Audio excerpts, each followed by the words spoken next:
اس لیے کہ اللہ تعالیٰ کا ارشاد ہے فَعَلِمُوا أَنَّهُ لَا إِلَٰهَ إِلَّا اللَّهُ، آپ جان لیجیے کہ اللہ کے سوا کوئی عبادت کا لائق نہیں۔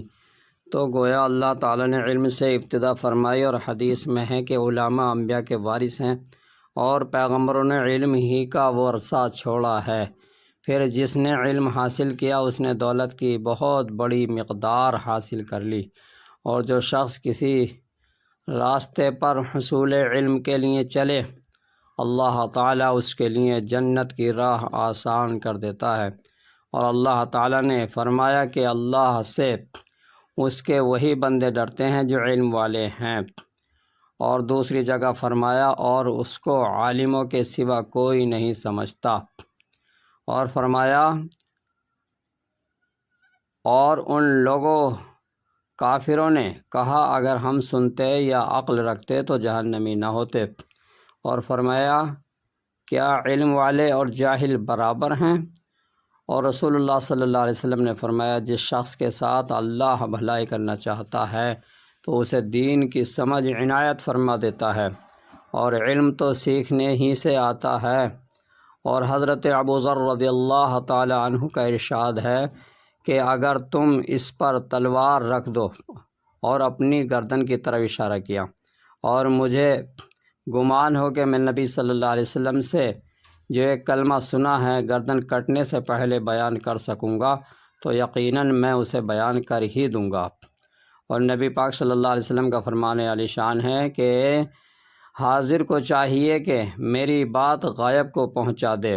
اور حضرت ابن عباس رضی اللہ تعالی عنہما نے کہا ہے کہ اے آیت کو نواں ربانیینہ سے مراد حکمہ فقاہ علماء ہیں، اور ربانی اس شخص کو کہا جاتا ہے جو بڑے مسائل سے پہلے چھوٹے مسائل سمجھ کر لوگوں کو سمجھا دے۔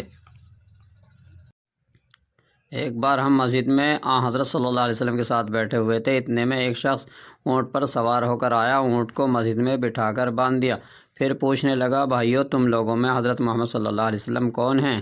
حضرت صلی اللہ علیہ وسلم نے اس وقت لوگوں میں تکیہ لگائے بیٹھے ہوئے تھے۔ ہم نے کہا حضرت محمد صلی اللہ علیہ وسلم یہ سفید رنگ والے بزرگ ہیں جو تکیہ لگائے ہوئے تشریف فرما ہیں۔ تب وہ آپ سے مخاطب ہوا کہ اے عبد المطلب کے فرزند، آپ صلی اللہ علیہ وسلم نے فرمایا کہو میں آپ کی بات سن رہا ہوں۔ وہ بولا میں آپ سے کچھ دینی باتیں دریافت کرنا چاہتا ہوں، اور ذرا سختی سے بھی پوچھوں گا تو آپ اپنے دل میں برا نہ مانیے گا۔ آپ صلی اللہ علیہ وسلم نے فرمایا نہیں، جو تمہارا دل چاہے پوچھو۔ تب اس نے کہا کہ میں آپ کو آپ کے رب اور اگلے لوگوں کے رب تبارک و تعالیٰ کی قسم دے کر پوچھتا ہوں، کیا آپ کو اللہ نے دنیا کے سب لوگوں کی طرف رسول بنا کر بھیجا ہے؟ آپ صلی اللہ علیہ وسلم نے فرمایا ہاں یا میرے اللہ۔ پھر اس نے کہا میں آپ صلی اللہ علیہ وسلم کو اللہ کی قسم دیتا ہوں، کیا اللہ نے آپ کو رات دن میں 5 نمازیں پڑھنے کا حکم فرمایا ہے؟ آپ نے فرمایا ہاں یا میرے اللہ۔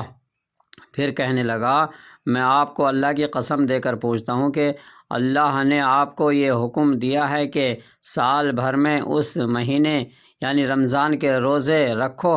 آپ صلی اللہ علیہ وسلم نے فرمایا ہاں یا میرے اللہ۔ پھر کہنے لگا میں آپ صلی اللہ علیہ وسلم کو اللہ کی قسم دے کر پوچھتا ہوں کہ اللہ نے آپ کو یہ حکم دیا ہے کہ آپ ہم میں سے جو مالدار لوگ ہیں ان سے زکوٰۃ وصول کر کے ہمارے محتاجوں میں بانٹ دیا کریں؟